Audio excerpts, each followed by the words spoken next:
He was just 10 years old, an orange whistle hanging from his neck, his mother holding his hand as they stepped inside the Hargrove house.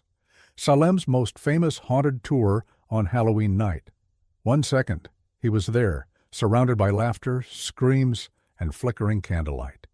The next, he was gone. No doors opened, no alarms, no explanation, only silence and a whistle left behind. For 18 years his family searched. For 18 years the town whispered. And then, one October evening, the doors of the Hargrove house opened again. The guide who greeted the visitors was Ryan himself, the boy who had once vanished inside those very walls. This is the story of a child who disappeared, and of the shocking truth that Salem never expected to face. Before we begin, tell me, where in the world are you watching from? I read every single comment, and I love seeing our community connect from everywhere. Salem, Massachusetts.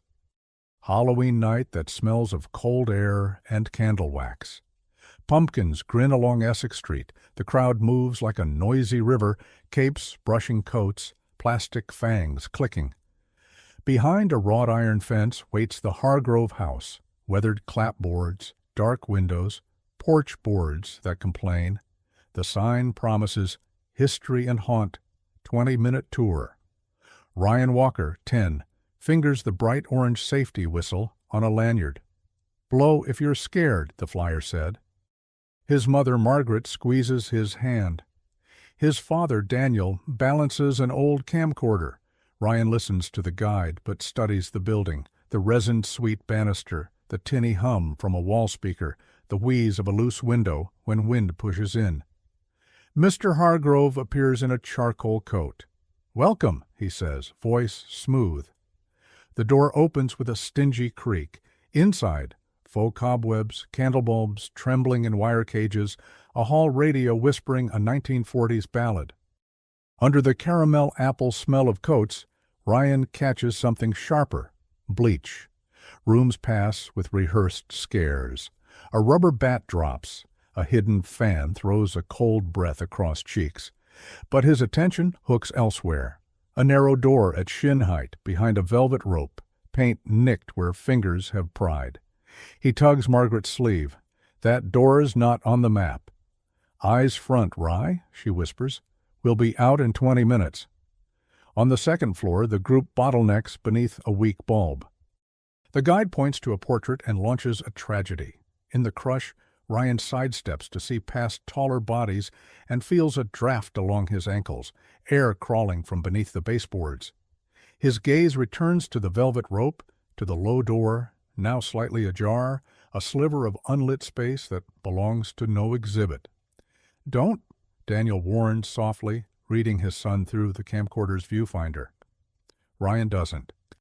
He memorizes 4 hinge screws, 1 missing, a half-peeled inspection sticker, a hairline scrape in the floor where the door swings and catches. The tour moves. Somewhere, a staffer kills the radio. Silence drops, and the crowd whispers.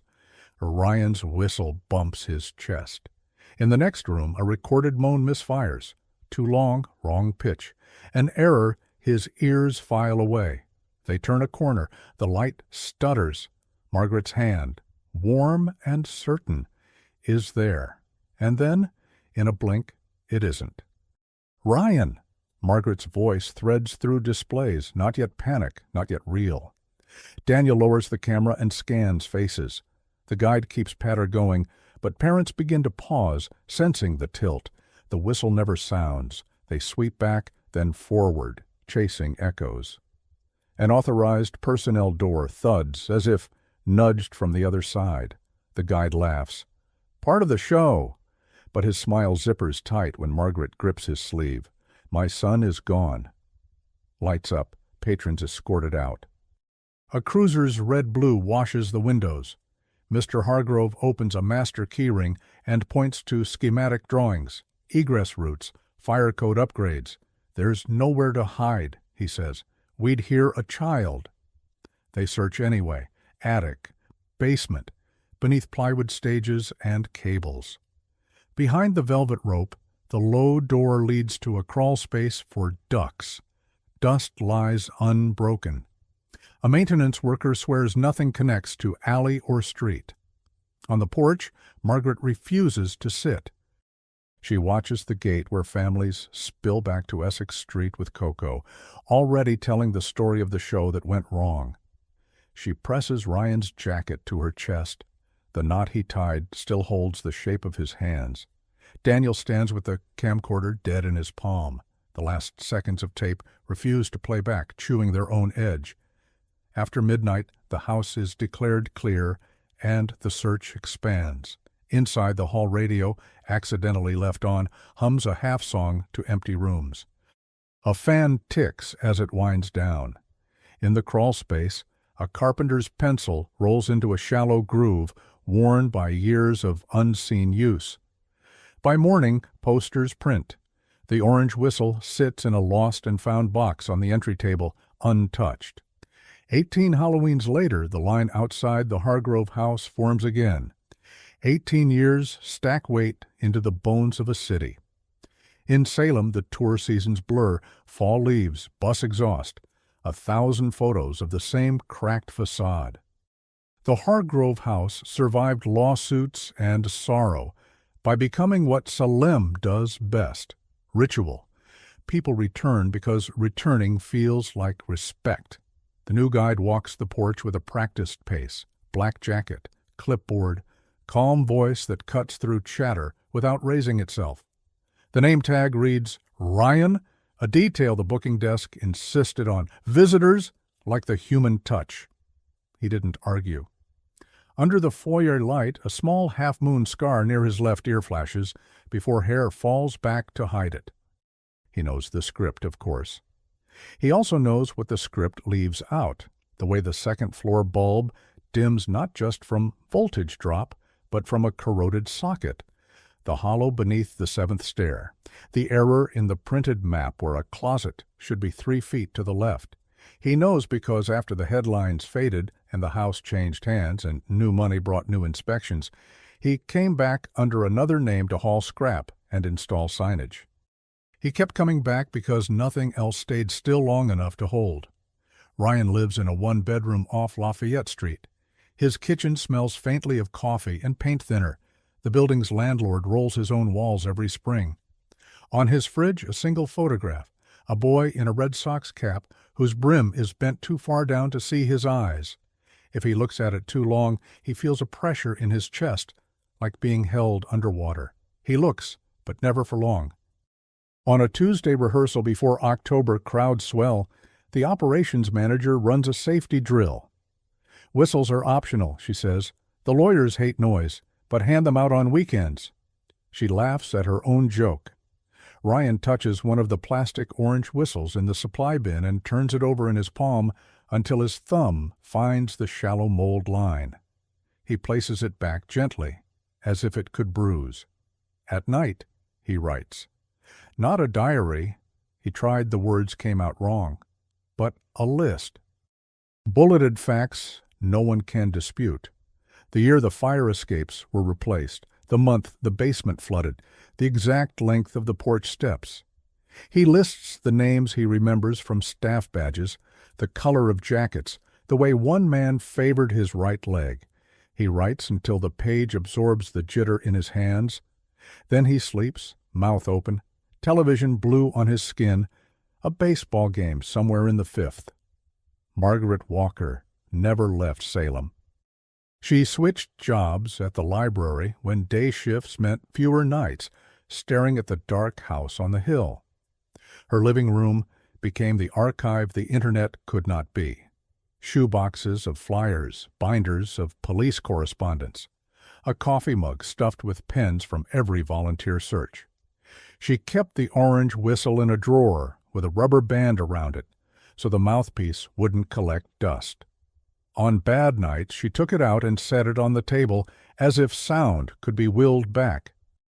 Daniel moved to Lynn for a while, work, excuses, but his truck always found its way to Margaret's curb. Marriage is a strange country in the face of grief. They traveled it like cautious tourists. He learned to fix things around the house as if repair were prayer. He replaced a porch step. He recaulked the sink. He asked fewer questions. The city learned to live with the story. "Remember that boy?" tourists would say, and Salem would nod and keep the pumpkin lights on. On the first Saturday of October, Ryan meets the new fall hires in the foyer. He demonstrates voice projection, how to face the crowd, how to pause before the punchlines. He corrects a trainee's grip on the flashlight so the beam doesn't slither up a guest's legs. When they laugh at a line he's said 100 times, something in him relaxes, as if the laugh belongs to another life and he's allowed to borrow it. A woman enters late with a group, and Ryan's breath trips. She isn't anyone special to the world, a gray sweater, weathered hands, but his skin recognizes the tilt of her jaw before his brain assigns language. He resets his expression by habit and continues the safety briefing. "Any questions before we begin?" he asks. From the back, an older, teacherly voice. "Will we see the upstairs portrait?" "Yes," Ryan says. "We always do." The group files in. The door closes. Under the first pool of light, the trainee hands out orange whistles to the kids because he thinks it's cute. One drops, it clacks, spins, comes to rest against Ryan's shoe. He picks it up and, without thinking, tucks it into his pocket. At the base of the stairs, the woman in the gray sweater lingers. She studies his profile. The room smells like lemon cleaner and old wood. He feels watched and tells himself, this is normal. He turns to lead them upward. "Rye?" she whispers, so soft that only memory could hear it. He looks back, but the voice is already swallowed by footsteps on the stairs. The October crowds thicken, and with them the small mistakes that only insiders catch. On Thursday, the second-floor bulb flickers twice, then steadies. Normal. But the dimmer shadow that pools along the baseboard is not. Ryan kneels after closing and presses 2 fingers to the paint seam. Air moves there, patient and cool, like breath behind a door. He logs it on his list. 2F East Hall. Baseboard draft stronger. Check. Duct. Facts first. Feelings later. Friday brings rain, water pearls on the porch rail, and drums a slow rhythm on the tin awning. The house smells bigger in the wet. During the 7 p.m. tour, a child asks if the upstairs closet is real, and Ryan answers with the script, "Everything here is part of the history." But the hinge squeal that follows is unscripted and wrong, a dry screech inside a damp night. He marks it, hinges, not hours. In the staff room, the trainee, Aiden, scrolls his phone. "Dude, Reddit says the Hargrove has a hidden tunnel to the harbor." He shows a post with a diagram that's only sort of their floor plan. "Reddit says a lot of things," the operations manager replies, tossing Ryan a set of labeled keys. She grins. "But hey, if there is a tunnel, you're the one who'll find it." Ryan smiles because smiling is what keeps questions from multiplying. When the room empties, he studies the false diagram. Whoever drew it knew where the old coal chute used to be, which means they read the same 1987 fire inspection report he found last year. He folds the printout and slips it into his pocket with the orange whistle. At home, he lines up objects on his small table, keys, folded diagram, a carpenter's pencil he found months back, wedged beneath the stage in the parlor. He measures the pencil against the groove he traced in his memory, the one ground into the crawlspace floor by years of contact. The lengths match within a finger's width. Not proof. A nudge. Saturday morning, Clara Johnson steps into the foyer early with a press pass tucked into her scarf. She has been the local paper's dog on this bone since the night the house swallowed a boy. She buys a ticket like everyone else. She has rules about that. "New angle?" Ryan asks, neutral. "Anniversary angle," she says. 18 is a weird number. Old enough to vote. Too young to be a fate. She studies his face the way reporters do when they've learned to listen with their eyes. "You from around here?" Gloucester, he lies without blinking. His list has a section titled, "Lies I Can Keep Straight."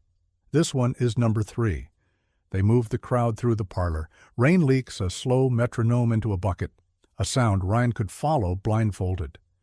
At the bottom of the stairs, a boy in a skeleton hoodie swings his whistle like a pendulum. The string snaps. The whistle skips down 2 steps and disappears between tread and riser. "Hang back after," Ryan tells Aidan. "We'll pull the kickboard." They do. The board lifts with a sticky pop. Behind it, dust, candy wrappers, 3 old pennies, and a small cavity no wider than a lunchbox. It runs sideways into darkness. Aidan aims his phone flashlight. "Whoa." "House shifts," Ryan says, crisp. Desettles, leaves gaps. He hears his tone and hates how much it sounds like management. Aidan fishes around with a paint stirrer. Plastic clicks. He drags out a cracked pager clipped to a belt strap gone gummy with age. A ghost of numbers limbs the screen when Ryan presses a knuckle to it. Clara leans into the doorway. "Finders keepers?" she asks lightly, but her recorder is rolling in her coat pocket. Ryan holds the pager only long enough to feel the temperature of it, cold like coin from a jar, then drops it into the lost and found tray. His hands know when to let go before questions stick. That night he dreams not of the house, but of air moving along a baseboard like a river under ice. In the dream he is on the other side, cheek to wood, counting the slow seconds between breaths. On Sunday the rain stops and tourists return shiny with sun. The house warms, and with warmth wood speaks, ticks, pings, soft groans that tell old stories. During the 3 p.m. tour, the upstairs portrait tilts a degree to the left between groups. No one touches it, Ryan is sure, because he watches the frame reflection while he talks about 1892 as if he were there. He logs it. Frame drift. Vibration. Margaret joins the 6 p.m. tour and keeps to the back. She listens the way a mother listens when she has learned to hear the world for footsteps that never come. She notices everything. The way this guide counts heads by habit, how he angles his body at doorways so people don't brush the jam, how he smiles without showing teeth. None of these are proofs, but grief builds its own court and argues its own cases. In the East Hall, the dimmer shadow pools again. A child says it smells like pennies. Ryan inhales. There it is, the faint metallic thread of old ductwork and colder spaces beyond. He shows the group the printed map. "Here's our route," he says, and while he speaks he tests the baseboard with the heel of his hand. Give. A millimeter only. But give. After close he runs a legal pad down the seam until it catches. Paper disappears an inch, then 2. Then stops against a rib of wood. He marks the spot with blue tape no one else will notice and replaces the map so it covers the tape just so. He is not the only watcher. A maintenance contractor, Ortiz, leans his toolbox against the wall and squints at the old coal hatch in the cellar. "You ever opened this since they remodeled?" he asks. "Sealant's fresh, but the brick's not." Ryan crouches. The sealant is indeed newer, a smooth gray lip against crumbly 19th century brick. He taps the strap hinge with a key. The sound returns hollow, then solid, then hollow again, as if the space behind the wall changes shape halfway through. Ortiz shrugs. "If it's cosmetic, I leave it. If it's structural, I cut it." He looks up. "Your call." Ryan hears the lawyers in his head, the operations manager's risk voice. He also hears his list turning a page by itself. "Document it," he says. "Nothing more for now." On the way out, Clara waits under the porch awning. "If there was a miscount that night," she says quietly, "it would have happened at the stairs. The ledger says 26 tickets. Early witnesses remember 27 bodies."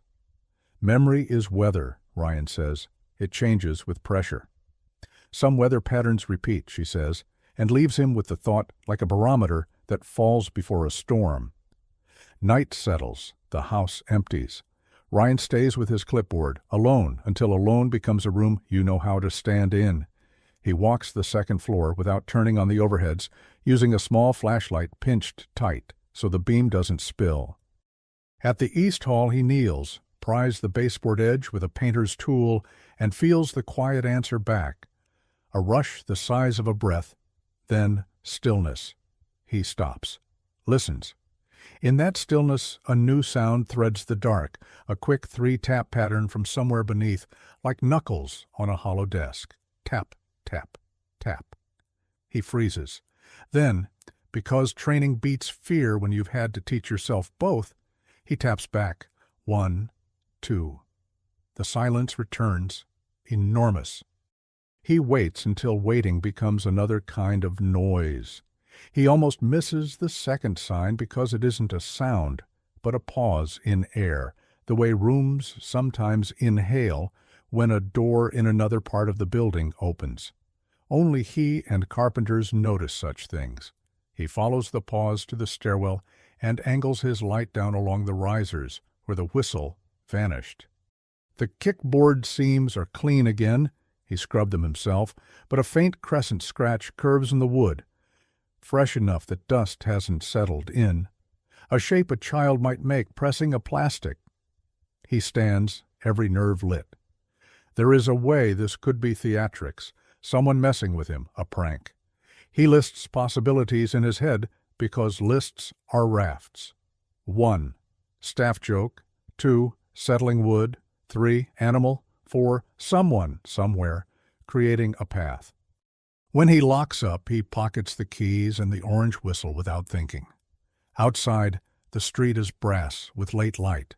He starts toward Lafayette and stops at a storefront window that returns his reflection with a stranger's patience. He raises the whistle. He doesn't blow it. He only watches his face not to see if it is his, but to see if it is who someone could recognize. Behind him, in the house he locked, air moves again along the baseboard seam like a whisper, rehearsing a word it is almost ready to say. By the second week of October, Ryan's list has grown into columns of facts that no longer settle him. Every new draft of air, every scratch mark, every displaced object pushes against the lie he's built about Gloucester. He needs more than notes. He needs to test the house the way investigators tested him once, with blunt questions and uncomfortable silences. The chance comes with Clara Johnson. She intercepts him after a Tuesday tour. "You know this building better than anyone," she says, "better than Hargrove himself. Why not help me write something true instead of another ghost fluff piece?" Ryan folds his arms. "Truth doesn't sell tours," Clara smiles thin. "Disappearance sells them more. People forget the name. I don't." She hands him a photocopy of the original floor plan, faded blue lines, penciled corrections. There's a hatch drawn where the second-floor corridor meets the east wall. The hatch never appeared in public diagrams. Ryan runs a finger over the paper and feels his throat tighten. That night, long after the last group leaves, he stands in that very corridor. The building sighs in its sleep. He palms the baseboard seam, then the plaster higher up. He presses until something clicks. A hollow panel flexes. Behind it, darkness. He shines his flashlight, but the beam dies 3 feet in, swallowed. The air carries dust and something sour, almost animal. He replaces the panel quickly, heart hammering, and adds another line to his list. East wall panel. Access too narrow for adult entry. The next day he finds Ortiz, the maintenance contractor, smoking by his van. "What's sealed in the cellar hatch?" Ryan asks. Ortiz squints. "Ask the city. I only fix leaks, but if you want, I got tools." Ryan shakes his head. Not yet. He doesn't explain that "not yet" means he needs to breathe between knowing and proving. The last time he tried to prove something, he was 10, and the proof was swallowed whole. Margaret doesn't wait for proof. She begins attending tours daily, always in a different seat, sometimes with a notebook, sometimes only with folded hands. The staff mutter about the library lady who won't move on. Ryan pretends not to notice, but her presence burns like a light too close. One evening she corners him near the coat racks. "You remind me of my boy," she says softly. "The way you look at the floor before you answer, he did that too." Ryan swallows. His voice comes out steady only because he's rehearsed steadiness. "Lots of kids do that. Margaret studies the crescent scar near his ear, then lets him pass. She doesn't press. Mothers know patience can be a weapon sharper than accusation. Meanwhile, Clara presses harder. She leaks a story online, "Unexplained Cavity Found in Historic Salem Home." The article spreads fast. Conspiracy forums light up. Visitors arrive not for scares, but for answers. The operations manager is thrilled. Record ticket sales.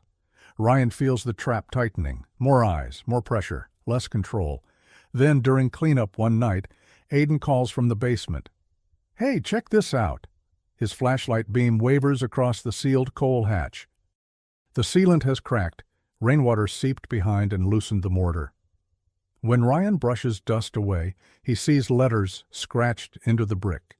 Childish, uneven, almost erased by time, RY. The rest broken, but enough.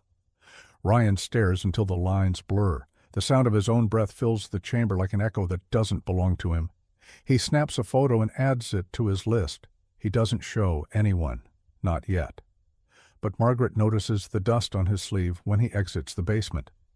She files it away in her own list, the kind only a mother keeps.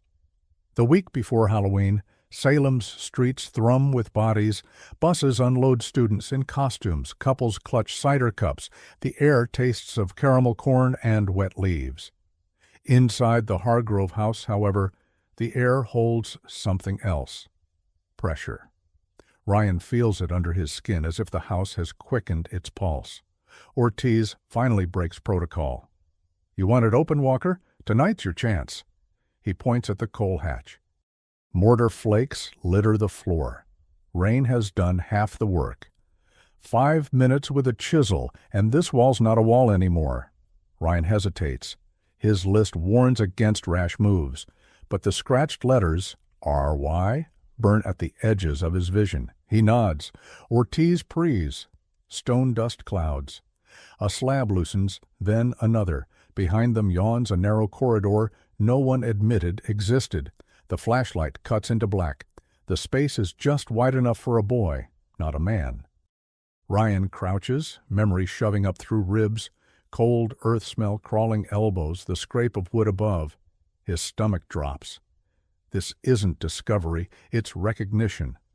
They follow only a yard before Ortiz calls it, "Unsafe, rot in the beams, we'll brace it later." He replaces the slab, but the damage is done. Proof exists. Clara, tipped off, arrives minutes later. She snaps photos before Ryan can protest. "Hidden tunnels," she murmurs, "sealed away after a child went missing. That's front page." Ryan corners her outside. "You publish that, you ruin everything." "Everything?" she says, eyes sharp. "Or you?" He doesn't answer. His silence is confession enough.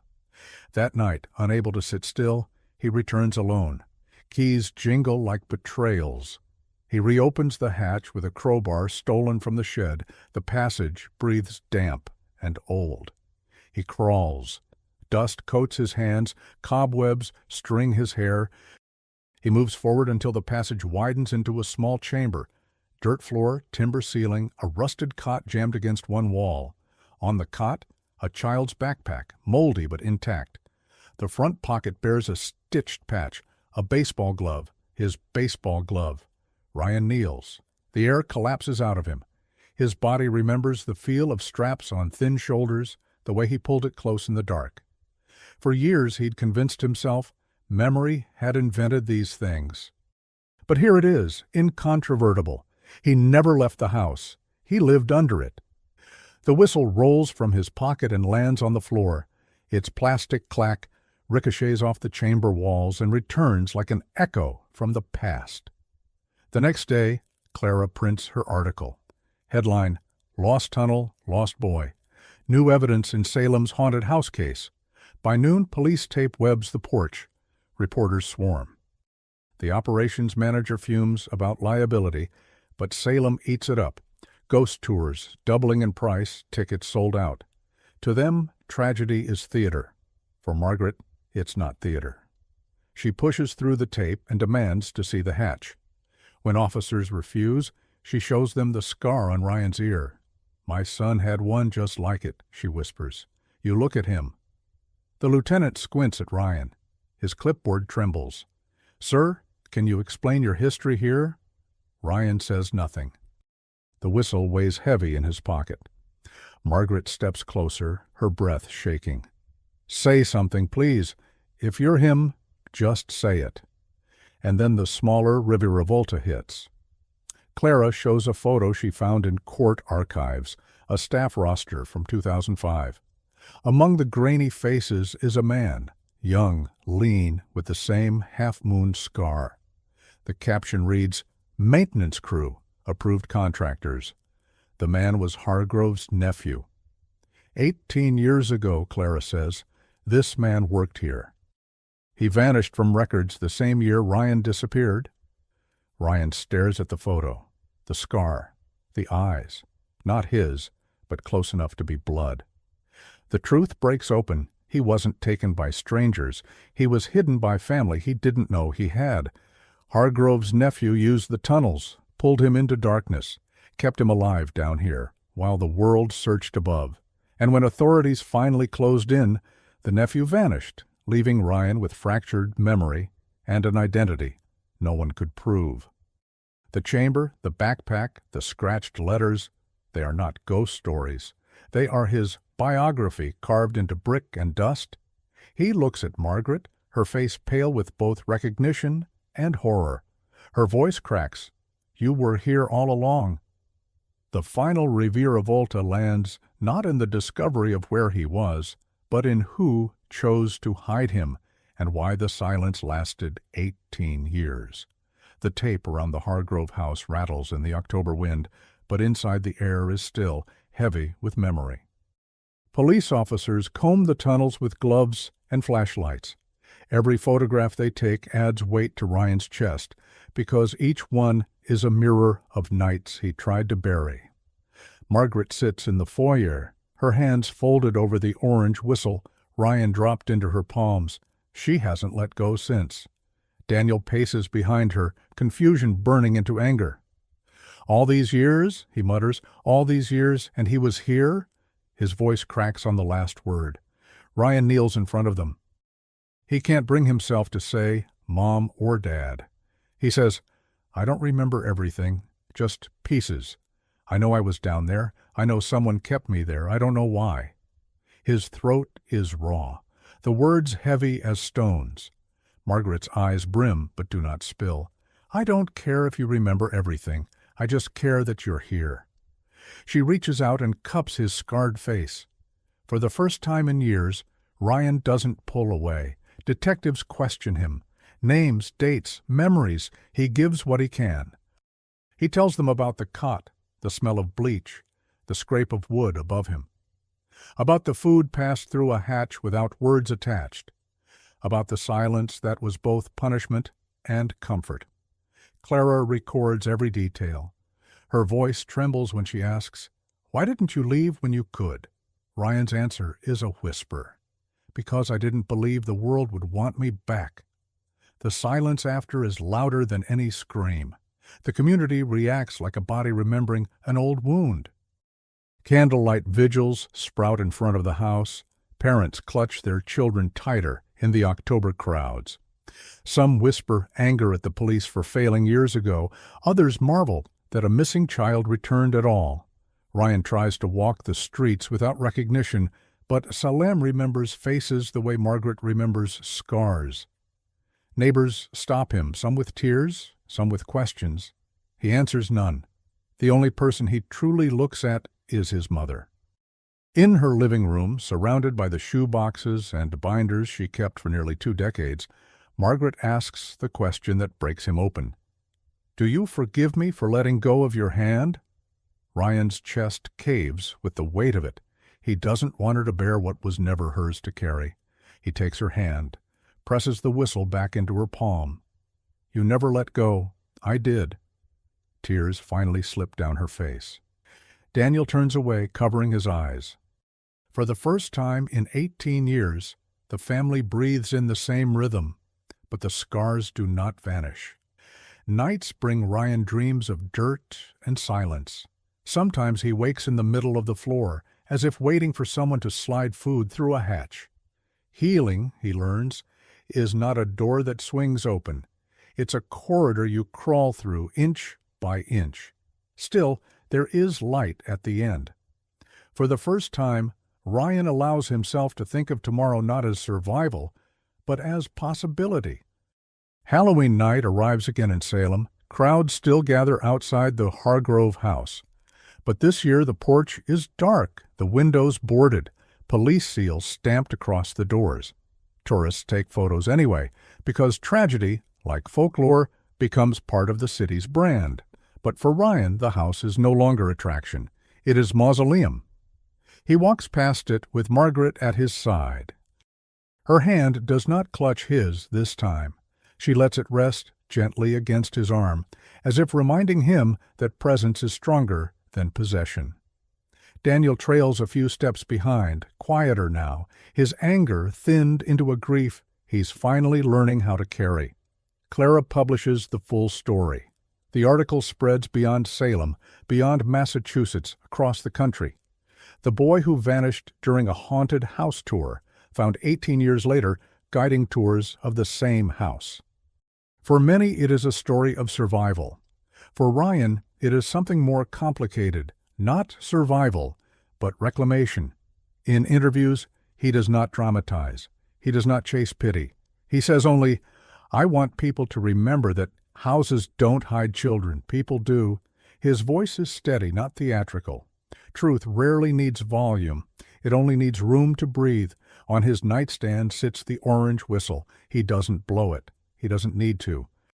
It has become symbol enough of silence, of survival, of a signal finally heard. Months later, Margaret boxes up her binders and shoe boxes. "I don't need to keep searching," she tells Ryan. "Now I can start keeping memories instead." She gives him the last binder, filled with clippings and photographs. On the final page, taped crookedly, is the missing person flyer that once haunted every shop window. Across the boy's face is written in Margaret's careful pen, "Found." Ryan sits with the binder open, fingers pressed to the faded paper. He understands finally that while the tunnels stole his childhood, they did not steal his existence. He is still here, breathing, choosing, living. He walks to Salem Common one afternoon where children play tag under the oaks. Their laughter cuts through him sharp and sweet. He doesn't flinch. He lets the sound fill him. He is no longer the boy who vanished in the house. He is the man who walked out. And in that quiet recognition he speaks the words he once thought impossible. "I'm home." The story closes where it began, with a boy in Salem on Halloween night. Only this time the ending is not disappearance, but return. Well, sometimes the scariest houses are not haunted by ghosts, but by the secrets people chose to bury. And sometimes, against all odds, those secrets walk back into the light.